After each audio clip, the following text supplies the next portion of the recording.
Hello lovelies, welcome back to my channel. I hope you all are doing great. So today I am here with a new lesson जो कि बहुत funny होने वाला है क्योंकि इसमें हम अंकल पॉजर के बारे में पढ़ेंगे जो कि एक काफ़ी इंटरेस्टिंग कैरेक्टर हैं। तो इस चैप्टर का नाम है अंकल पॉजर हैंग्स अ पिक्चर। तो इस स्टोरी में हम देखेंगे कि अंकल पॉजर कैसे एक पिक्चर को हैंग करने वाले होते हैं और क्या क्या चीज़ें होती हैं अंकल पॉजर के साथ। थोड़ा सा कैरेक्टर का इंट्रोडक्शन अगर मैं आपको दे दूं तो अंकल पॉजर एक ऐसे इंसान हैं जो अपने बारे में तो काफ़ी अच्छा सोचते हैं, बहुत प्राउड महसूस करते हैं अपने अचीवमेंट्स के बारे में, लेकिन दूसरों के लिए उनका थोड़ा भी ध्यान नहीं है। वो दूसरों की उतना नहीं सोचते हैं, जिसकी वजह से घर पर काफ़ी हंगामा और प्रॉब्लम क्रिएट होता है। Okay, let us start with the story. You never saw such a commotion up and down a house in all your life as when my uncle Podger undertook to do a job. तो यहाँ पे जो uncle पॉजर का भतीजा है वो story की शुरुआत करता है और कहता है हमारे घर में कभी भी ऐसे हंगामा नहीं होता है, इतना प्रॉब्लम क्रिएट नहीं होता है। ये जो कमोशन वर्ड है इसका मतलब होता है हंगामा होना, तो इतनी प्रॉब्लम कभी नहीं होती है। हाँ, लेकिन जब अंकल पॉजर कोई काम करने वाले होते हैं तब तो बहुत ज़्यादा कमोशन क्रिएट हो जाता है।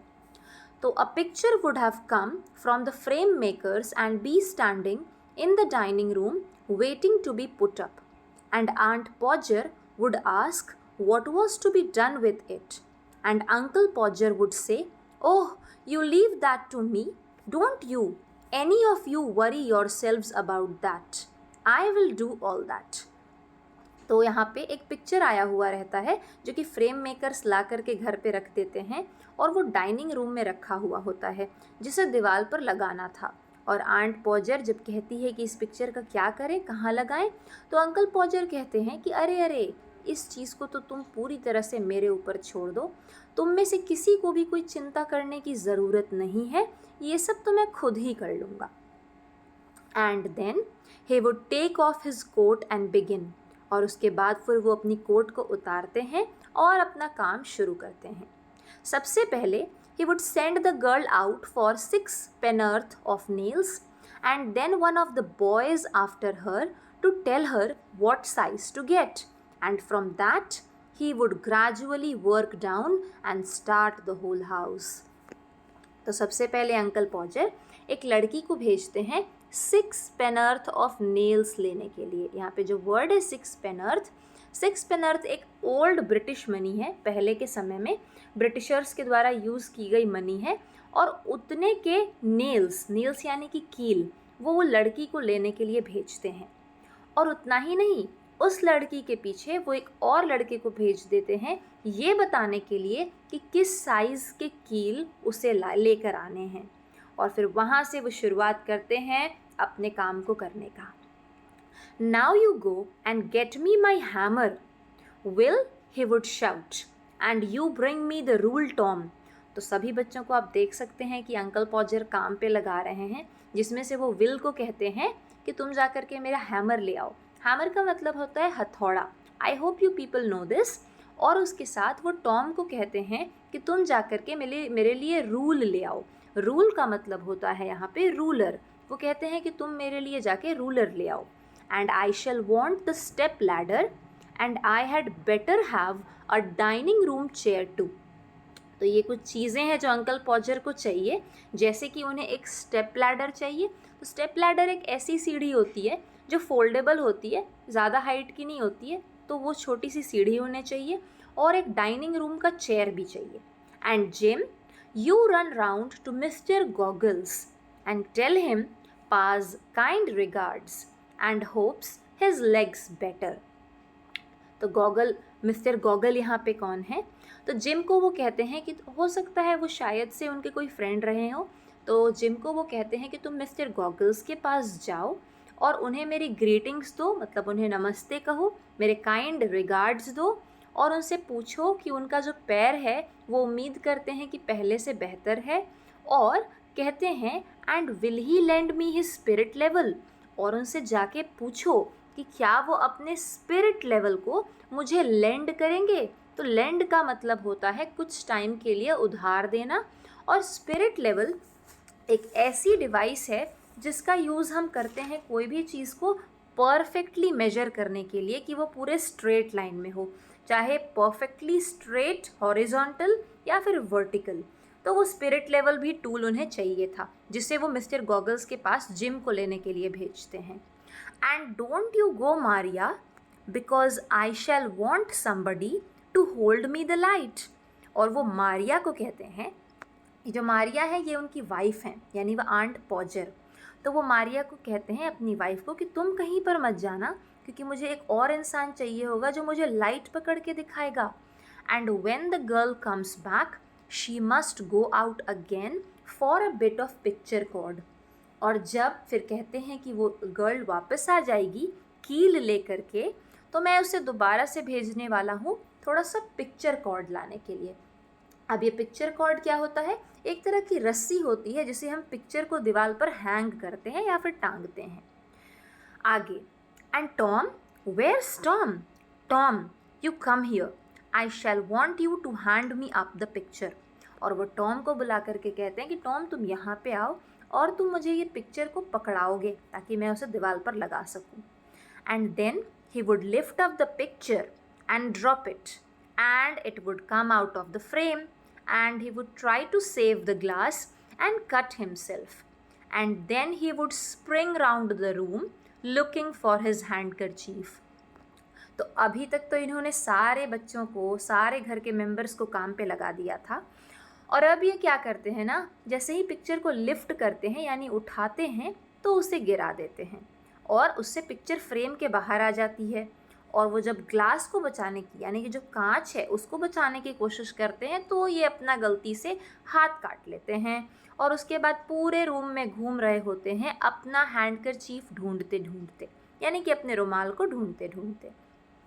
He could not find his handkerchief because it was in the pocket of the coat he had taken off, and he did not know where he had put the coat, and all the house had to leave off looking for his tools and start looking for his coat, while he would dance round and hinder them.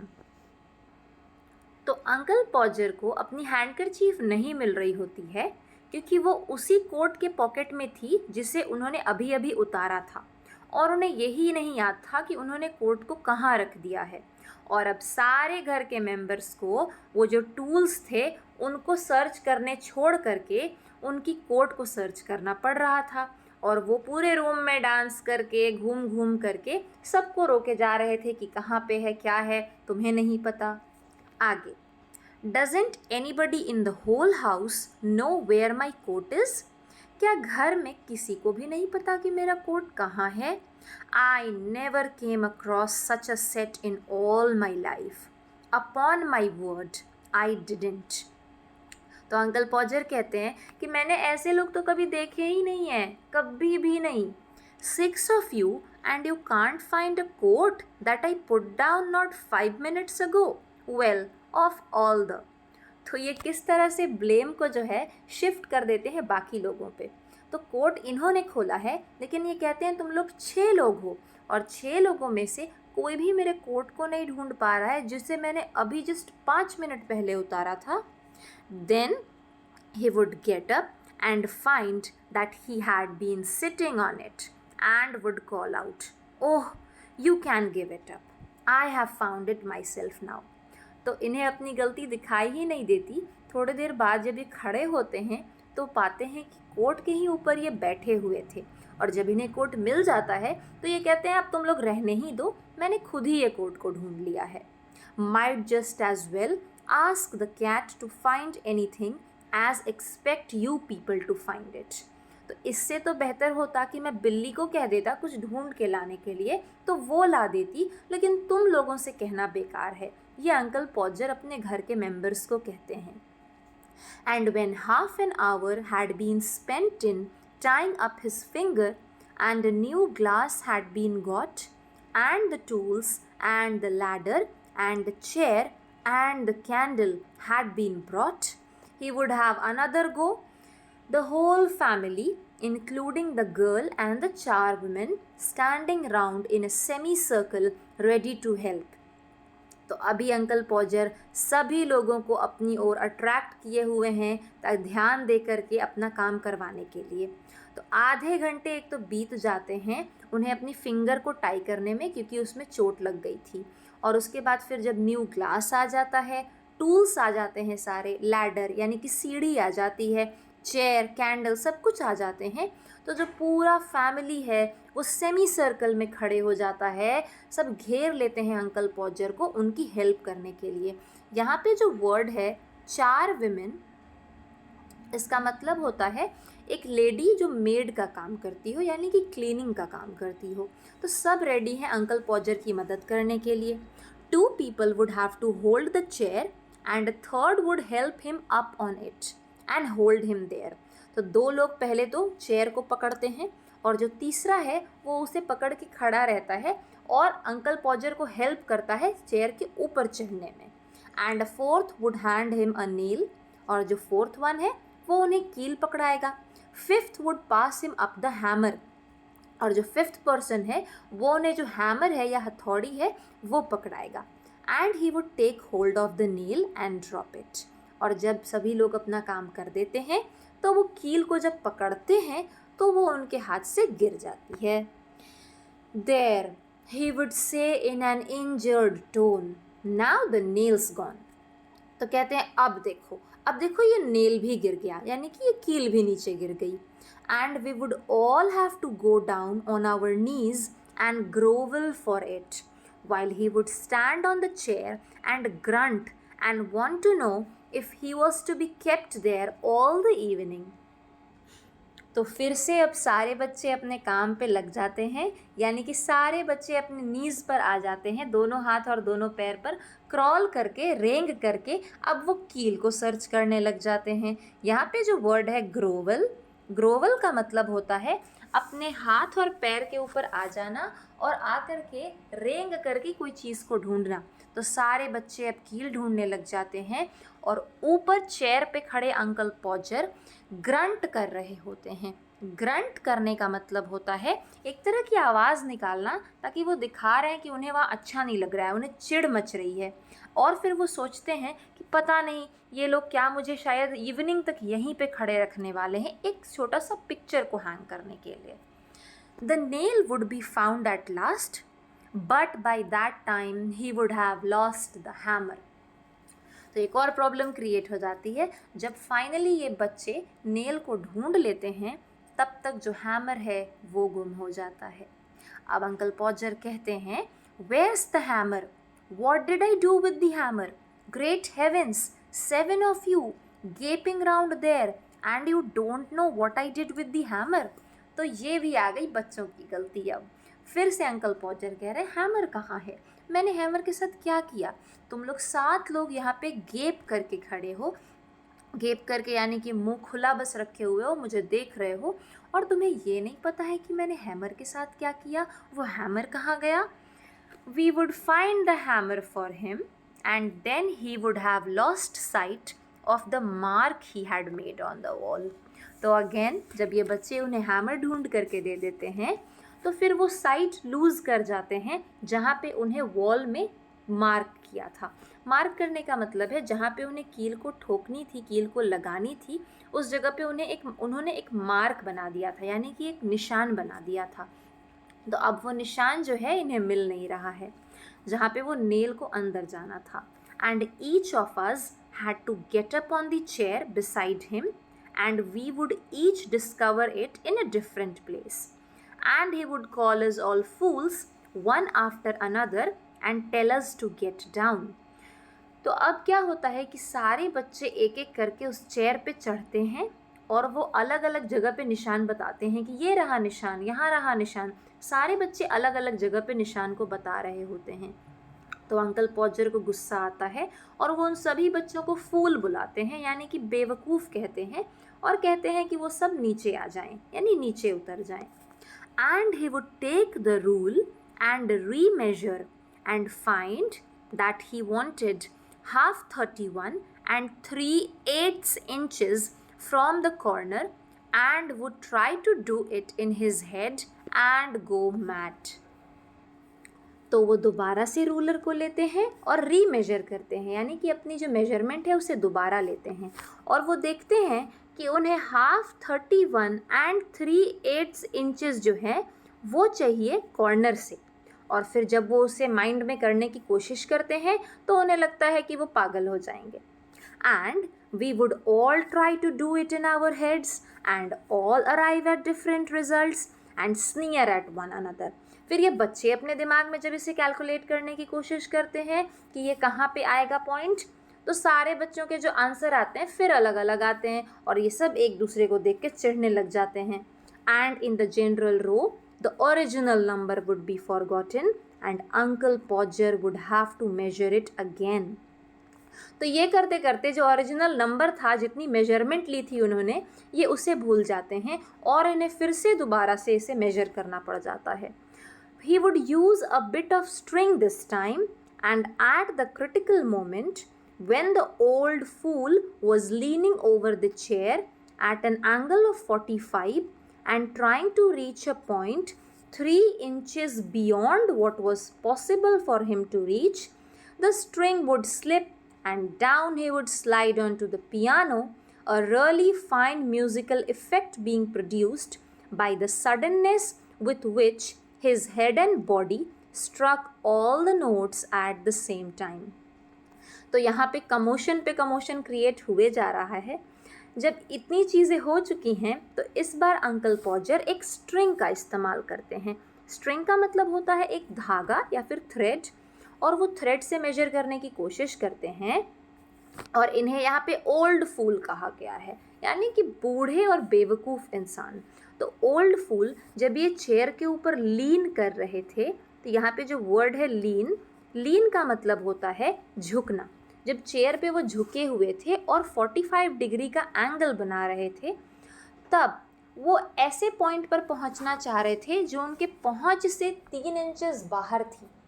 तो इस चक्कर में वो string, ये जो धागा था, वो स्लिप कर जाता है और ये स्लाइड करके पहुंच जाते हैं पियानो के ऊपर।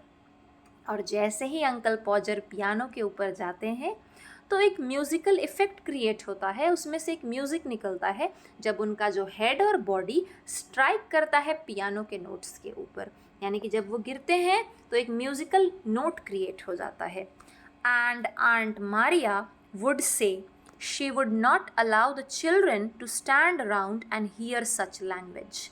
और आंट मारिया को अब धीरे धीरे गुस्सा आ रहा है और ये कहती हैं कि ये बच्चों को यहाँ पे खड़े रह करके ऐसा लैंग्वेज सुनने नहीं देंगी। At last, Uncle Podger would get the spot fixed again. तो स्पॉट का मतलब होता है जगह, और फाइनली अंकल पॉजर उस स्पॉट को फिक्स कर लेते हैं, जगह को फिक्स कर लेते हैं and put the point of the nail on it, और जो नेल का टिप था, कील की जो पॉइंट थी, उसे वहाँ पे रखते हैं विथ हिज लेफ्ट हैंड, अपने लेफ्ट हैंड से, and take the hammer in his right hand, और हथौड़े को वो अपने राइट हैंड में लेते हैं।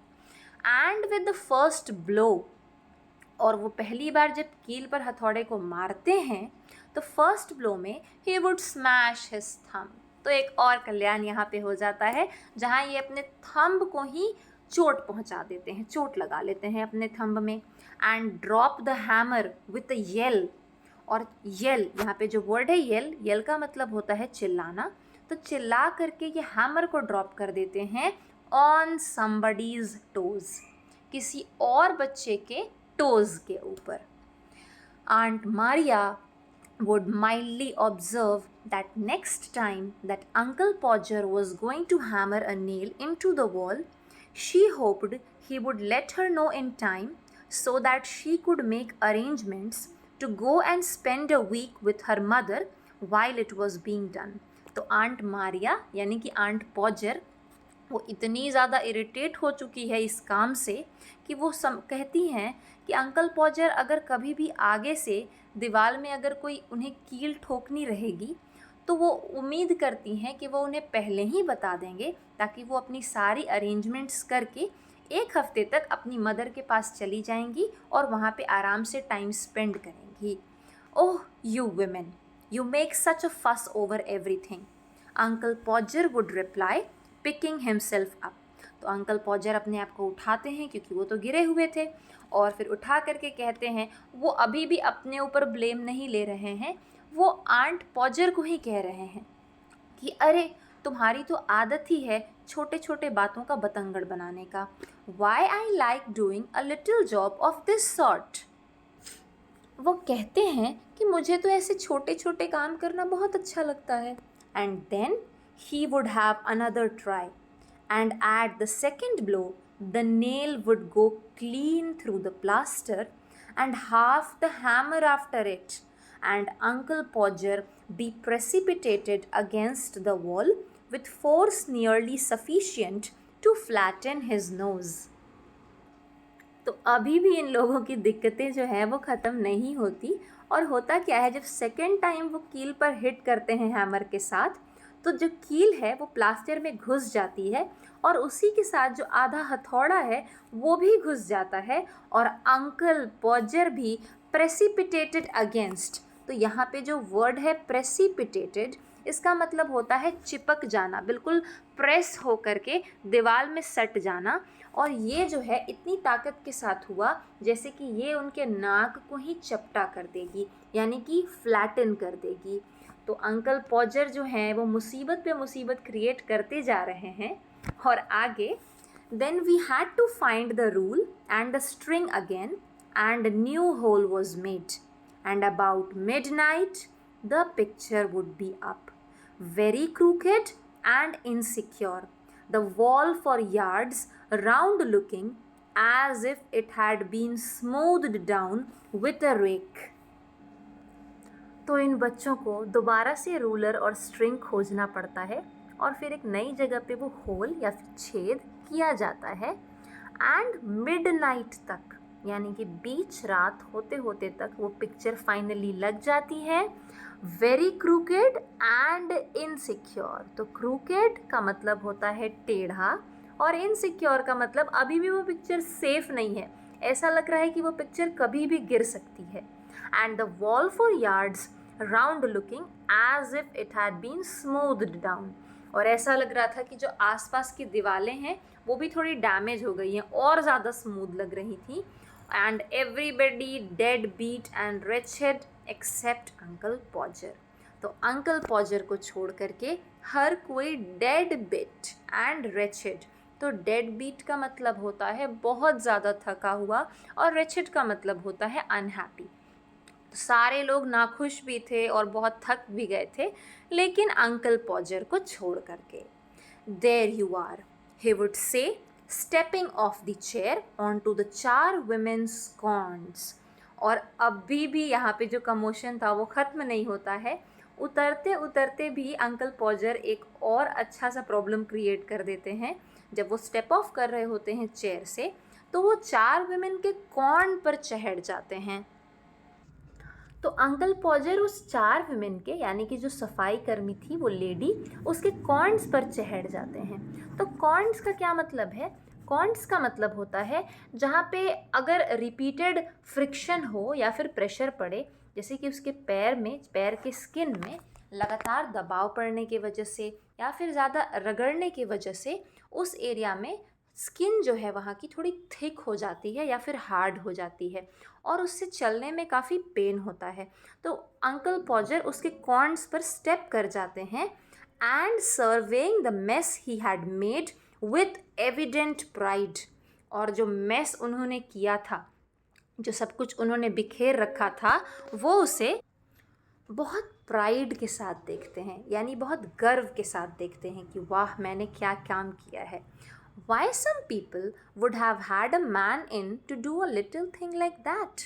और उसके बाद वो आश्चर्य कर रहे होते हैं, वो सरप्राइज़ हो रहे होते हैं अपने अपने में कि पता नहीं क्यों कुछ लोगों को एक आदमी की ज़रूरत पड़ जाती है इतने छोटे छोटे कामों को करने के लिए।